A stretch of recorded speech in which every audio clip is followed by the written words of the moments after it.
Okay. Verse 6. Chapter 6, verse 1. Galatians chapter 6, verse 1. Brothers, if anyone is caught in any transgression, you who are spiritual should restore him in a spirit of gentleness. Keep watch on yourself, lest you too be tempted. So kapag may may brethren ka na caught in sin o transgression, ang ginamit dito, transgression. No? Tingnan natin yung King James. Sa King James, Fault. fault.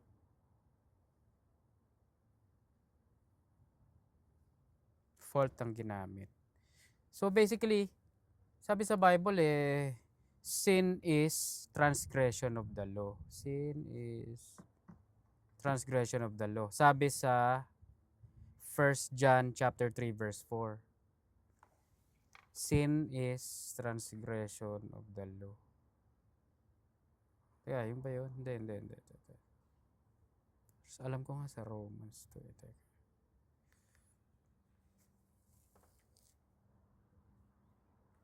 1 John chapter 3 verse 4. Basahin mo nga 1 John chapter 3 verse 4. 1 John chapter 3 verse 4. Everyone who makes a practice of sinning also practices lawlessness.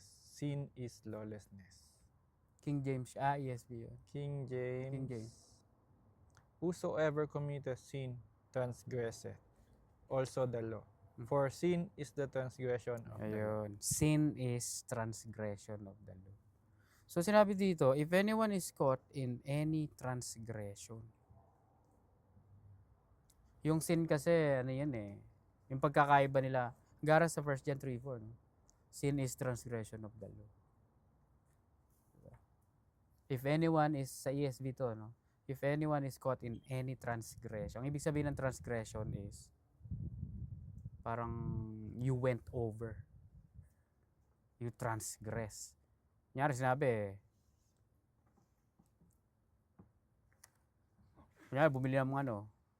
bumili ng pizza.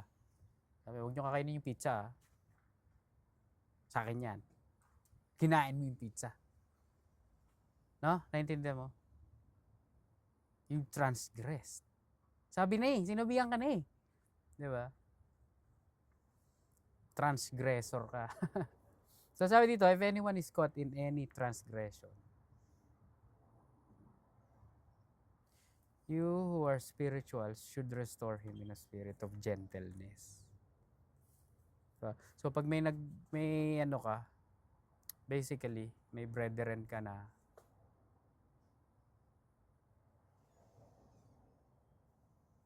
caught in any transgression, i-restore daw. I-restore. Yung word dito yung restore na ginamit dito, yung Greek meaning nito, parang bali na buto, ibalik mo daw. Ibalik mo. Nabaling buto. Kunyari, nabali yung buto, no? Ibabalik mo. Isa pa is, yung sa Greek word nun, yung, kunyari may net daw, fishing net, na rip. Tie-in. Ha? Tie-in. Oo, maayos. So basically, pag may brethren na ganon, na i-restore daw, ibalik. Basically, no?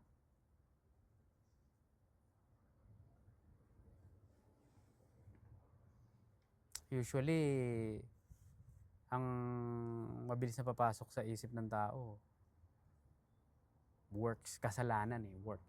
Si nagda-drugs. No? I-restore mo sa naintindihan mo yung kung saan ako, hindi yun ang ko dito. Ang sa tingin ko dito, yung faith. Merong nako-caught up, no? Sa world. Ha? Sa world. Tumatabang na yung Hindi. Nako-caught up sa mainly sa ibang doctrine. Naniniwala na siya na by works. Hindi by faith. Naintindihan mo? I-restore mo yon. Naintindihan mo? Kausapin mo, mag-minister ka sa kanya. Talk to him or her about the word. About the truth. Parang yung sinasabi ni Paul dito sa Galatians. Sa mga Galatian, no? This letter is basically meant to restore those who are, di ba? Yung mga dinadoubt na niya, no? Tandaan nyo? I doubt. Ano kayo kasi? What are you guys doing, no? They began in the spirit and now being perfected in the flesh. I-restore. Ibalik sila sa path ng faith. Diba?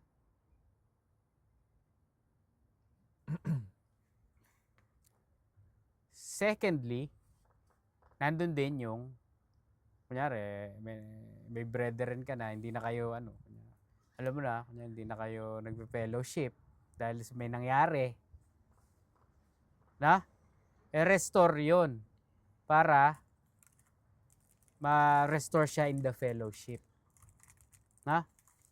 Kunyari, may nag-offend sa'yo. Di ba? Kailangan mong kausapin yun, gaya ng sinasabi sa Matthew chapter 18. Punta natin yung Matthew 18. Tulungan mo akong hanapin dun yung kakausapin mo yung brethren mo. Matthew 18. 15? Yun. Okay, 15. Matthew 18:15. Basahin mo. ESV. If your brother sins against you, go and tell him his fault, between you and him alone. If he listens to you, you have gained your brother. Okay. 16. But if he does not listen, take 1 or 2 others along with you, that every charge may be established by the evidence of 2 or 3 witnesses. 17. If he refuses to listen to them, tell it to the church. And if he refuses to listen even to the church, let him be to you as a Gentile and a tax collector. Ang sakit, ano? Grabe. Pero yun nga, this is one way to restore. First, personally, no? One-on-one kayo. Sabihin mo sa kanya na, tell him or her his fault between you and him alone. If he listens to you, if he or she listens to you, you have gained your brother. But if he does not listen, take 1 or 2 others along with you, that every charge may be established by the evidence of 2 or 3 witnesses. If he refuses to listen, matigas talaga, he or she would harden her heart or his heart. Ayan. Tell it to the church. And if he refuses to listen, grabe. Even to the church, let him be to you as a Gentile and a tax collector. Ano? Ibig sabihin ba nun na, hindi na save yan? Hindi. Diba? Wala na. Kawawa. Sayang. Wala nang fellowship. Sayang. Hindi na siya makapunta sa Bible study. Hindi kayo makapag-hangout in the Lord. No? Sucks. Pero, diba? Balik tayo sa Galatians. You who are spiritual should restore him in a spirit of gentleness. Ay, ibig sabihin ng spiritual tinatawag dito is mature. Everybody is spiritual. No? Everybody that's in the Lord is spiritual. Pero not everybody is, diba? Mature. Merong mga new believer, diba? Pero, hindi ibig sabihin, new believer lang ako, hindi ako pwede lumapit sa kanya kasi new believer lang ako. Hindi. Magdasal ka kay God, humingi ka ng power, humingi ka ng strength, ng capability para, ma-restore mo yung brethren mo. In the spirit of gentleness. Hindi yung, eto yung ginawa mo sa akin sasabihin ko sa'yo binastos mo ako Kasi bastos ka eh. Di ba? No, be gentle. Di ba? Di ba? Sabi ng Bible, ganito. Yan. Di ba? Usap kayo. Di ba? Nakita mo yung, ano nun? Ito ang way ni God. Yan ang way ni God. Ang way dito sa mundo, di ba? Ikaw lumapit. Ikaw ang lumapit, mag-sorry ka. Di ba? Pag ganun ang labanan, wala. Wala lalapit. Mapapatigasan yan. Di ba? May pride. Hindi ako mag-sorry dyan. Siya lumapit sa akin. Siya may kasalanan. Di ba? Yun ang way ng tao. Ang way ni God. The Lord actually did this. Di ba? By sending His Son. Sinabi niya kung ano yung mga error ng mga tao. Ano ngayon alam na natin yung error. It is now for us to say, Lord, we're sorry. Diba? Kasi minsan yung mga tao hindi magsusorry kasi hindi nila alam na mali sila eh. Diba? Kaya yun na. Yung iba naman tao, kahit alam nila, siya lumapit sa akin. Diba? Siya lumapit sa akin mag-sorry. Walang restoration na magaganap kapag gano'n. Diba? Pray to God, ask for strength, ask for the spirit of gentleness. Diba? And there's no, sasabihin ng tao, may time yan, may time. No, we have to redeem the time. Tanda mo yun, diba? Yung passage yun eh. Sayang yung panahon eh. Diba? Hanapin natin yan. Gusto yata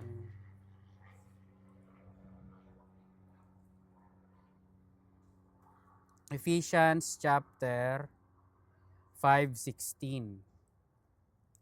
Ephesians 5:16. 15 muna.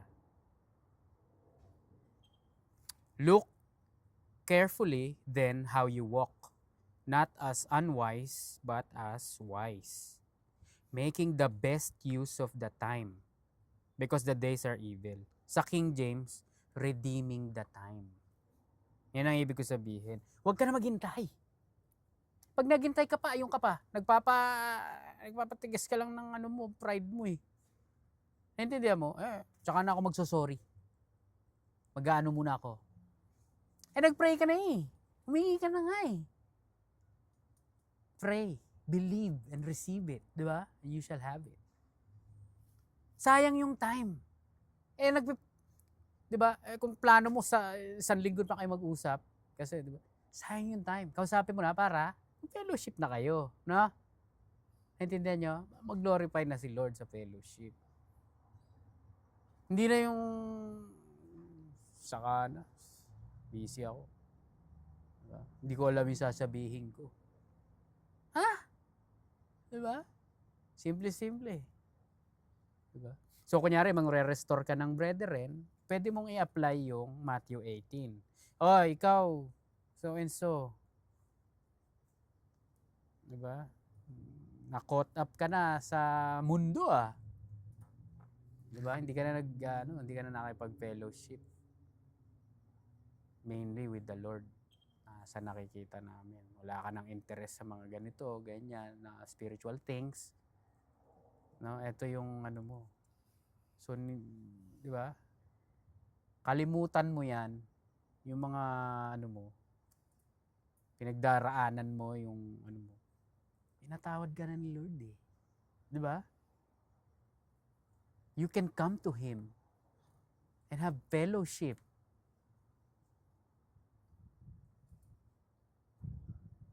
Diba? Huwag ka maniwala dyan sa mga lies na pinaniniwalaan mo. No? Mainly yung mga tao na caught up sa ganun eh. They are caught in that transgression na niniwala sila sa lie. Naku, masama akong tao, hindi ako pwede lumapit kay Lord. Ayoko na lumapit kay Lord. Galit sa akin yan. That's a lie. Naintindihan mo? That's a lie. Binatawad ka na nga eh. Because of what the Lord did on the cross. No? So, anything na maririnig mo, hindi ako pwede lumapit kasi hindi na ako ano eh. No? Hindi na ako nagbabasa, hindi na ako nagdadasal. Tsaka galit sa akin yan. Kasi that's a lie. That's a devil's lie. Na-trap ka ngayon. Parang sa Hebrews, no? Na-trap ka na, hindi ka na maka-fellowship. Ngayon, pag may spiritual, mature brethren, sabihin niya na. Sabihin niya yung exact word na sabi. No? Lawad ka na ni Lord eh. Diba? Hindi naman based on ano tayo, hindi naman based sa righteousness natin eh. Intindihan nyo? Para maka-fellowship tayo. We're not coming together ngayon dahil we're a bunch of righteous men and women. Di ba? We're not doing that. We're sinners saved by grace. That's what we do. We hang out. The sinners saved by grace. This is the association of sinners saved by grace. Diba? Anong abbreviation yun? A? Asa ba yun? Diba? So, ito, yung last part. Keep watch on yourself lest you too be tempted. Ano yun? Ibig sabihin nun, diba? Pwede kang madala sa ano nila, kung ano yung ginagawa nilang kasalanan. Pwede kang matemptin. Diba? Kunyari, nire-rebuke mo o nire-restore mo yung alcoholic mo na brethren, no? Usap tayo. O sige, pag-usapan natin to habang nandito yung ating mga inumin, no? Ay, nalasing ka na rin. Na ano ka. Na-tempt ka rin nung kanyang ano. Pero isa pang ginagamit nila dito, yung ano rin, para maintindihan to. Kunyari, lalaki ka. Kakausapin mo yung babae mong brethren, no? Pwede kang ma-tempt doon sexually. Intindihan mo? Kakausapin ko si ano, kunyari may nasa church ka, no? Si ano, nakikita ko to. May problema, no? I-restore ko to. Really? Di ba? Kakausapin mo ngayon yun. Kunyari, ganda pa ng babae. Ayun na. Ang gara nun, awkward. Hayaan mo dapat babae ang ano dun. Babae sa babae. Pwede mo gawin yung kaso. Matitem ka. Baka kung ano pang mangyari, mapasama. Diba? Ayun, no? Lest you too be tempted. Pati ikaw mahuli na, ma-caught in. Tindihan nyo? So, ingat-ingat. Ingat-ingat. Kailangan pagplanuhan yung mga ano. Again, yung pag nagplano ka, maghihintay ka pa ng 1 buwan, paplano pa. Ayan, sayang yung oras. Verse 2, bear one another's burdens and so fulfill the law of Christ. So pag yung brethren mo may problema, 'di ba? Problema mo rin 'yun, basically, in a way. Tandaan niyo yung passage na rejoice with those who rejoice, na mourn with those who mourn. 'Di ba? Kung may problema yung brethren mo, may iniisip, especially spiritually, 'di ba? Problema rin natin 'yun. 'Di ba? May problema ka sa ano? Sa strengthening ng faith. 'Di ba? Lord willing, magmi-minister ka doon sa kanya. 'Di ba? Pero hindi ito din yung ano, kunyari, baon ako sa utang, 10,000. Kailangan ko ng 10,000. Burden mo 'yun. No, ewan ko ha. Ibang usapan 'yun. Magdasal ka. 'Di ba? Magdasal ka na pag gano'n. Ewan ko kung paano nyo gagawin yun. May 10,000 ka. Pero mo. 'Di ba? Bear one another's burden and so fulfill the law of Christ. Kasi napufulfill yung ano yung law? What is the law of Christ? Love one another. Love one another. You know it. 'Di ba? Napufulfill yun. 'Di ba? Kasi sinabi nga niya, 'di ba? Kung ginawa mo to sa brethren, ginawa mo na rin sa akin. passage. Verse 3. For if anyone thinks he is something when he is nothing, he deceives himself. So basically, yung second part, that's who we are. Nothing. Na? Hindi natin pwedeng isipin na, uy, mas mataas ako sa, kasi mas marami akong alam. No? No. We're nothing. We can't look to what we have accomplished. We cannot look to what we have learned. Diba? And think na we're higher level. No? Spirit of humility and meekness kailangan. Kapag sa tingin mo kung you are somebody na, no, you deceive yourself. You have to repent. Balik ka. You have to think you're nothing.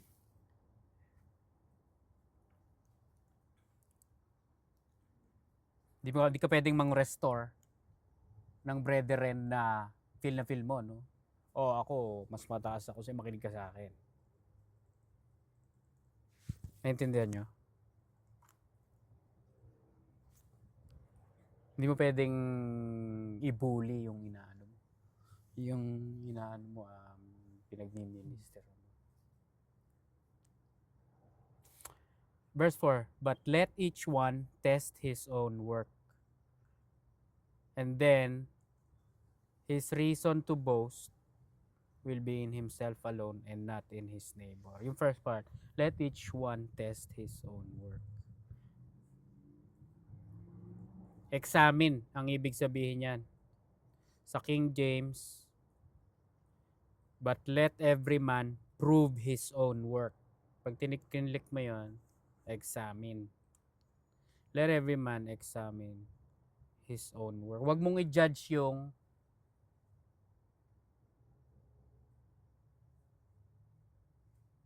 sarili mo using others. Yun nga, yung mas magaling ako sa inyo. No, i-judge mo yung sarili mo. I-examine mo yung sarili mo. No? And you will find out that you're nothing. Babalik ka dun sa basic. Basic sa Christian yun, di ba? We're nothing. Basic yun. Yun ang gamitin mo. Na examine mo yung sarili mo. And then shall he have rejoicing in himself alone, di ba? And not in another. So kung may nakikita ka sa'yo na spiritually improvement, di ba? Mag-rejoice ka sa sarili mo. Huwag ka na makipag-compare. Compete. Mag-rejoice ka sa sarili mo kung ano nangyari sa progress mo. No? Dati ganito ako. Dati para akong Pharisee. I believe na may works. No? Tapos nag-improve na, no? You grew in the Lord by faith. You grew in spirit. No? Hindi mo pwedeng gamitin yun na magiging papakita mo. Mas matindi ka na. Diba? Mag-rejoice ka sa ano mo. Have rejoicing in himself alone and not in another. King James tayo. For every man shall bear his own burden. Gara, no? Ngayon, every man shall bear his own. Kanina naman, bear ye one another's burden. Hindi yan. Magkaiba yung word na ginamit dito. No? Ibig sabihin sa 5, di ba? Kasi kasuhin mo yung sarili mo. Intindihan nyo? Yan, may ano ka. May time na pwede kayo mag-fellowship ng mga brethren para i-share nyo yung mga ano nyo. Kunya, may mga prayer request kayo, no? Pag-pray nyo naman ako, guys, kasi I'm struggling in this sa spiritual walk ko. Pero may time na personally, no? You and the Lord, asikasuhin mo yung sarili mo, no? Every man shall bear his own burden. Ito, 6. Let him that is taught in the word communicate unto him that teacheth in all good things. So, ibig sabihin nito, 'di ba? Nyari ako. Let him that is taught in the word communicate unto him that teaches in all good. Nyari ako I'm teaching, no? May binigay sa inyo si Lord. Na? May binigay si Lord, tinuruan kayo ni Lord. 'Di ba? Hindi ko pwede sabihin, wala akong pakialam dyan sa opinion nyo. Mas maano ako eh. Mas may alam ako eh. 'Di ba? Kailangan, 'di ba? Palagi forever tayong student eh. 'Di ba? Hindi tayo ta-transcend to next level na. O bago mo ako kausapin, mag-level up ka muna sa susunod na level. 'Di ba? Hindi naintindihan niyo to, tong verse na to. Ganun. 7, be not deceived. God is not mocked. For whatsoever a man soweth, that shall he also reap. For he that soweth to his flesh shall of the flesh reap corruption. But he that soweth to the Spirit shall of the Spirit reap life everlasting.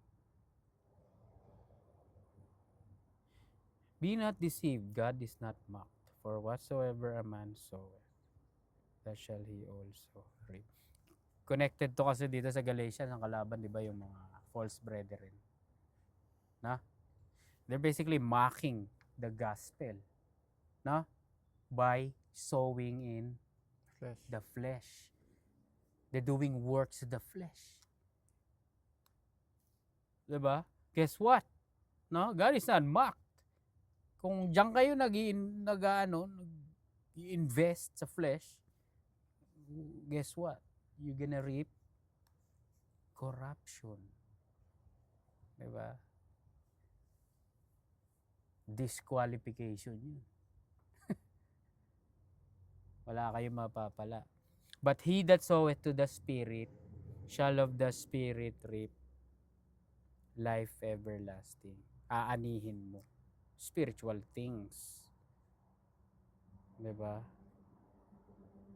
Paano mo ngayon gagawin yon? How do you sow in the Spirit? Well, yung basically Galatians 5:16. Galatians 5:16. This I say then, walk in the Spirit, and ye shall not fulfill the lust of the flesh. So how do you walk in the Spirit? So gawin mo yung kunyari, yung commandment ni Lord, no? Believe in the Lord Jesus Christ, yung nasa 1 John chapter 3, no? And love one another, no? That's how you invest in the Spirit, no? Bear fruits of the Holy Spirit. Love, no? Joy, peace, gentleness, meekness, faithfulness, self-control, etc.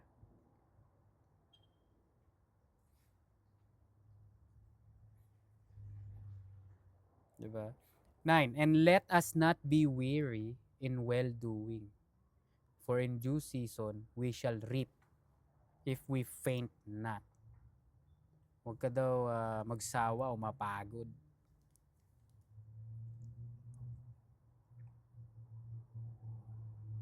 Sa NLT, basahin mo nga NLT, Jay. 9. So let's not get tired of doing what is good. At just the right time, we will reap a harvest of blessing if we don't give up. At just the right time, di ba, we will reap a harvest of blessing. Wow. Harvest of blessing. That sounds great. If we don't give up. Diba? Let's not get tired of doing what is good. Grabe, ako, nangyari, no? Palagi na lang akong ganito. Di man lang nagte-thank you. No? Tama na yan. No? Palagi na lang ako. Lagi ko inutusan. No? let us not get tired of doing, doing what is good, no? Well, for in due season, we shall reap if we faint not.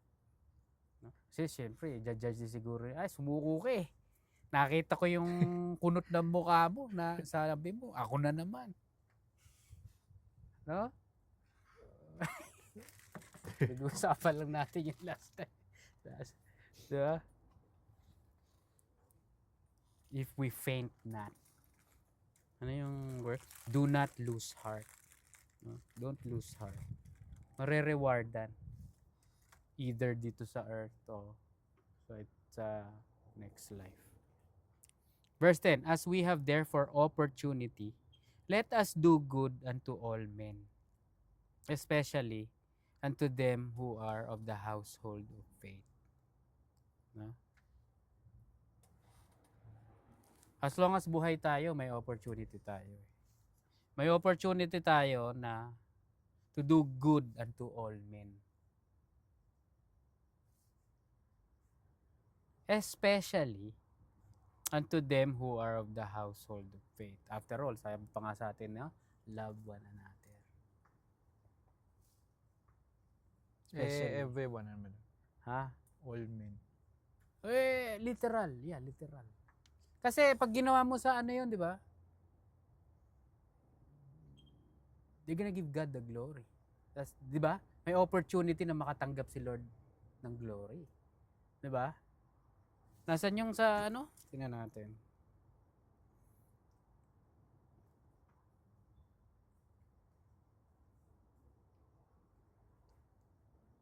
Sa Matthew 5:16, na?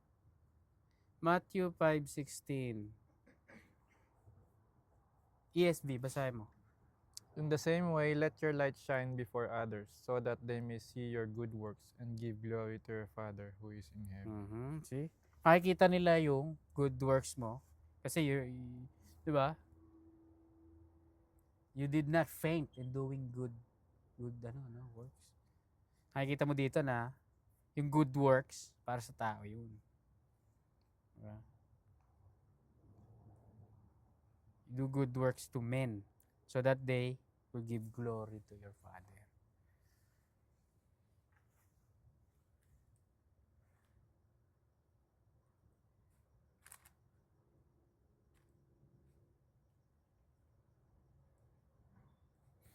Titus 3:14. Titus 3:14. King James, basahin mo.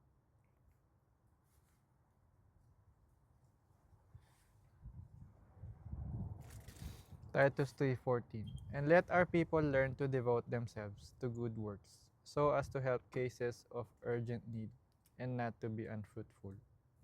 Nakita mo. Para sa tao, no? Devote themselves to good works. Grabe. So, pwede mo nang sabihin na especially unto them who are of the household of faith. Especially yun. Mahalaga. Mas mahalaga yun. Kunyari si Judas Iscariot, di ba? Oh, this perfume is expensive. We should have sold this and give the money to the poor. Di ba? Inaasikaso niya. Nasa isip ni, really? Well, alam naman natin, magdanakaw si Judas.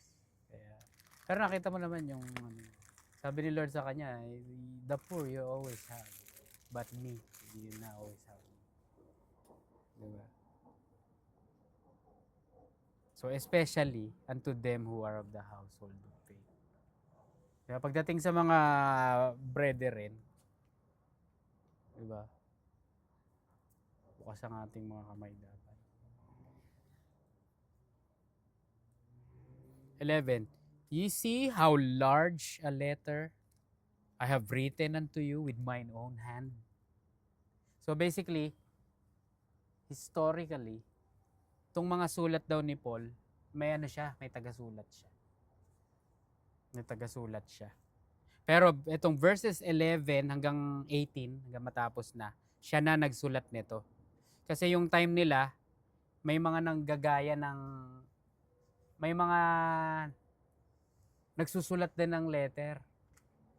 Tapos sinasabing si Paul sila. Guess who those are? False brother. Yung mga false brethren na naman yun. Na sinasabi nila na, yung circumcision kailangan niya. Paul.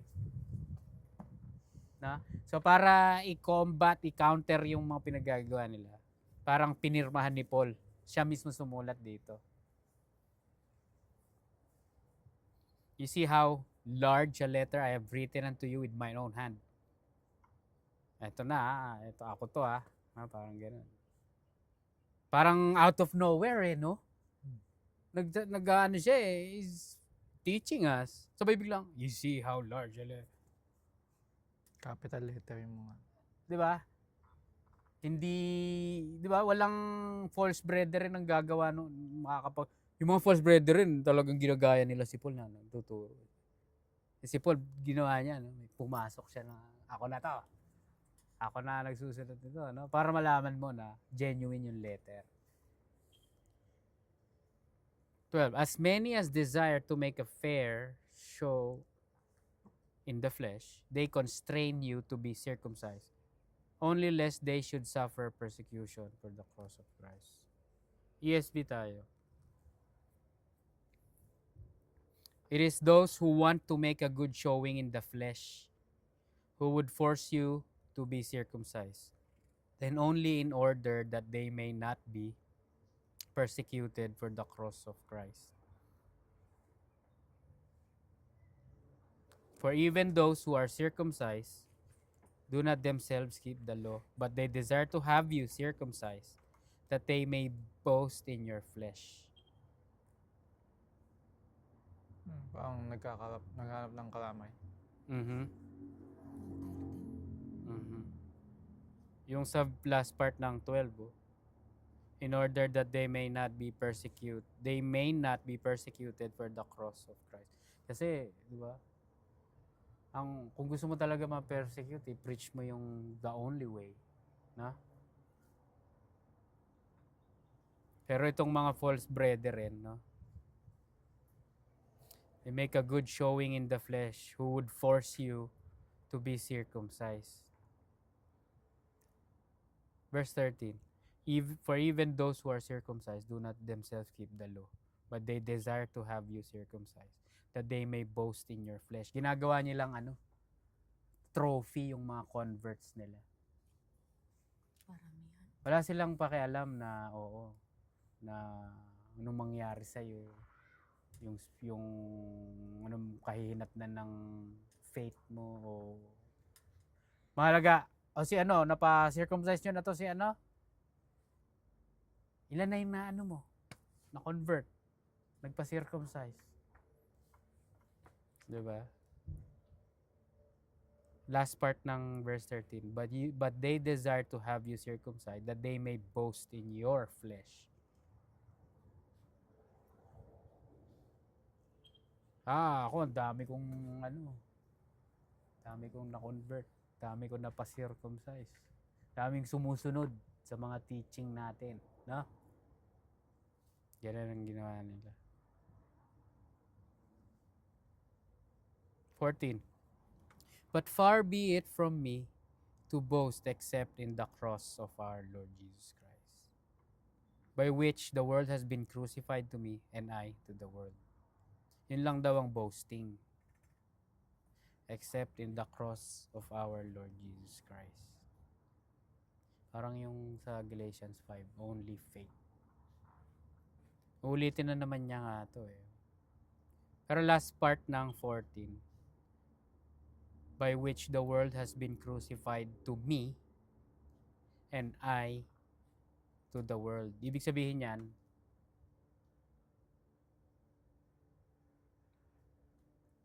yung commitment ni Paul. He's talking about his ministry. He's not talking about the world na, alam mo yun, na pipreach niya, ililibutin niya yung buong mundo para ma-preach niya yung gospel. Ang ibig niya sabihin, diba? Yun ang purpose ko dito sa mundo. i-share yung Truth. yung gospel.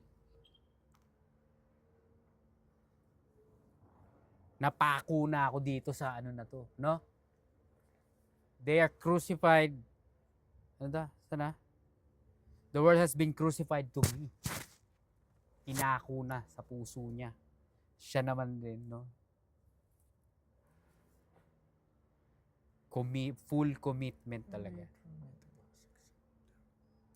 15. For neither circumcision counts for anything, nor uncircumcision, but a new creation. A new creation.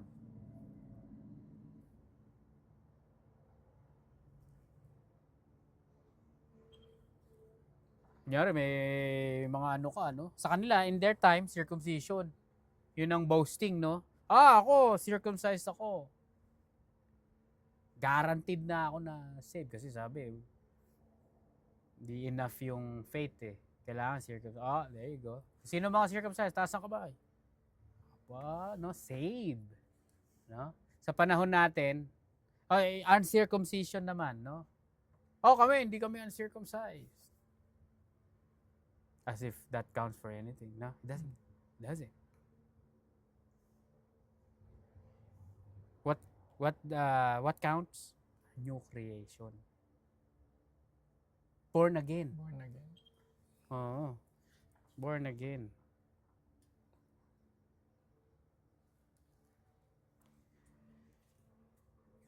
Sa Galatians 5:6, no? For in Christ Jesus, neither circumcision nor uncircumcision counts for anything, but only faith working through love.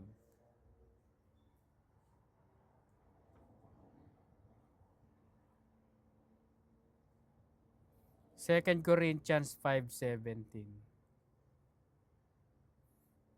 2 Corinthians 5:17. Basahin mo, ESV.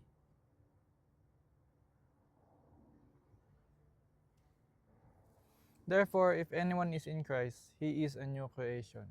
The old has passed away, behold, the new has come. Malinaw na malinaw yan. So, pag believer ka, you are a new creation. Diba? And guess what? Andiyan pa rin yung iyong beloved flesh. Nakadikit. Pero spiritually speaking, you are a new creation by God's grace. That's what counts, sabi dito. No? Parang sa Galatians 5:6. No? Only faith. That's what counts. Only faith. Kasi if you place your faith in the Lord, that equals new creation. Naintindihan nyo? Cause and effect.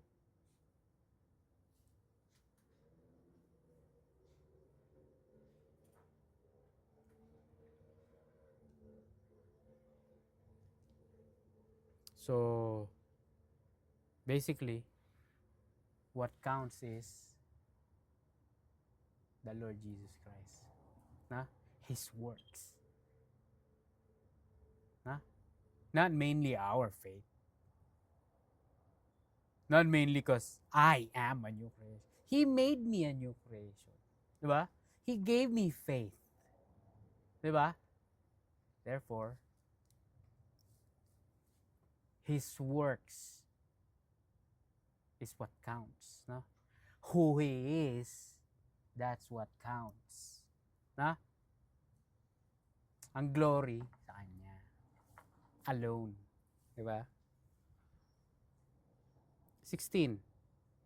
And as for all who walk by this rule, peace and mercy be upon them and upon the Israel of God. Anong rule yun? Diba? The faith. The rule of faith.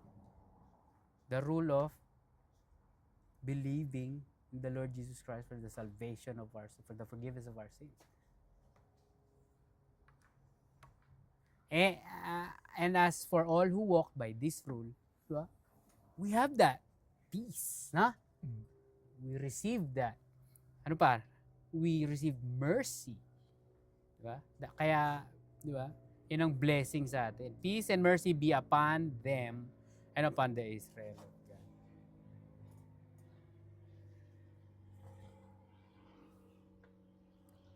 The Israel of God.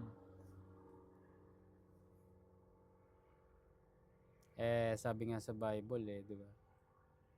Not all Israel Will be saved. is Israel. Not all Israel is Israel.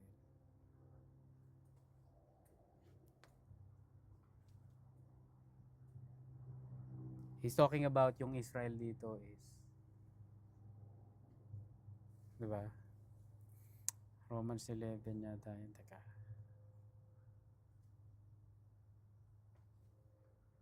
No, ayan. Romans 9:6. Romans 9:6.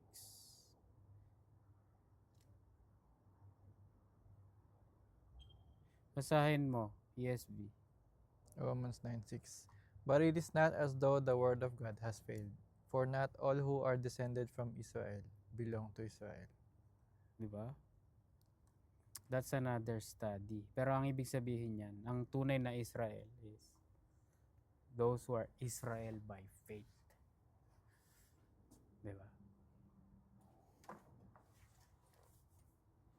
Israel are the people of God. Who are the people of God? Those are the believers. Diba? Yeah, may physical Israel, people of God. Pero in this context, diba? It can't be them right now. Diba? Base sa Romans 11, they are in unbelief right now. Temporary blindness, sabi sa Romans 11. So it can't be them. It's talking about the spiritual Israel. Verse 17. From now on, let no one cause me trouble, for I bear on my body the marks of Jesus. Ang ibig sabihin niya dito, di ba? Ang dami nga kasing nang kakopy-copy Kinakopy, gumagawa sila ng letter. Si Paul daw yon, no? Kasi sinabi niya, tinapos niya dito ang ako meron akong, di ba? I bear on my body the marks of Jesus. Ang dami niya na experience 'di ba? Persecution. Na flogged, na latigo siya. 'Di ba? Na persecute siya. He experienced beatings sa Acts 16, stoning sa Acts 14, 2 Corinthians 11, flogging o yung siya na latigo. Acts 27, shipwrecks and many more mga na-experience ni Paul. 'Di ba? Kayo, yung mga nanggagaya sa akin para manloko ng mga ng mga brethren, yung mga false brethren, ginagaya nila si Paul susula, diba? Kasi nga tingnan nga natin yung kine-question kasi yung authority ni Paul Sino ka? 'Di ba? Sino ka para maging authorized ka? Yung mga pinagsasasabi mo, God-given. Paano namin malalaman? Sino ka? Tao ka lang Dati ka pa ng Pharisee 'di ba? Anong nangyari sa'yo? Naging ka ngayon, 'di ba? Ngayon, nang sinabi niya, wag niyo, ano sabi niya? From now on, let no one cause me trouble. Tatapusin ko ng debate. Ito ang pruweba na ko. Paano naging yun? Paano naging pruweba yun? How could that be enough as a proof or evidence? Diba? Sila nga ayaw nilang ma-persecute Anong verse yun?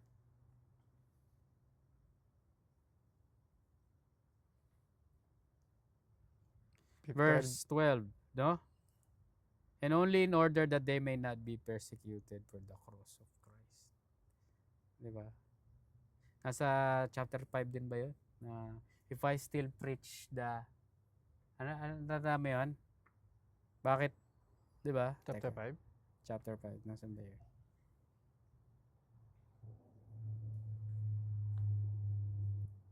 O 4.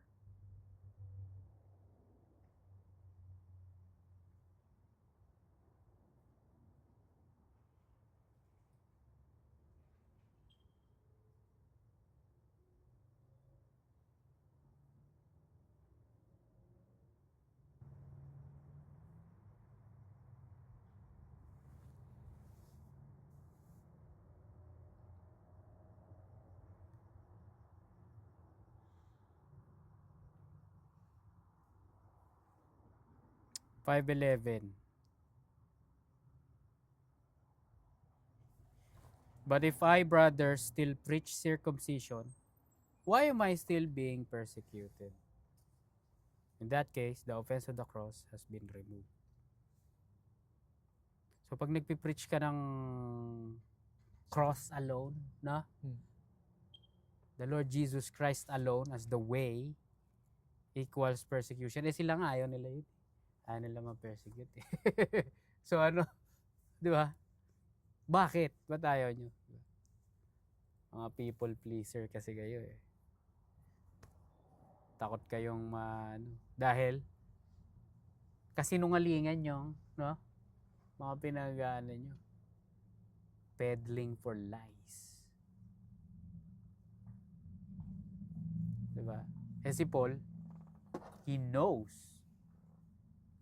He's preaching the truth. So, walang pipigil dun. Gaya nga ng sinabi niya sa Acts. Na I must go to Rome.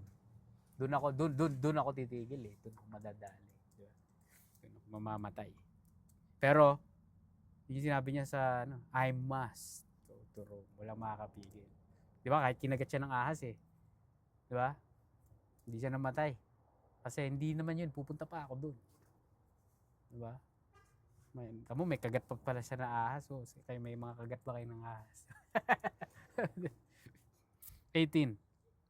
The grace of our Lord Jesus Christ be with your spirit, brothers. Amen. Tapos na. So the grace of our Lord sa mga brethren lang yun, of course. No? You can say to a non-believer, God's grace be with you. Common grace siguro. Pero yung mas kasi save sila. Hindi naman sila save eh. Diba? Pero pag believer ka, the grace of our Lord Jesus Christ be with your spirit. Brothers, amen. Okay na?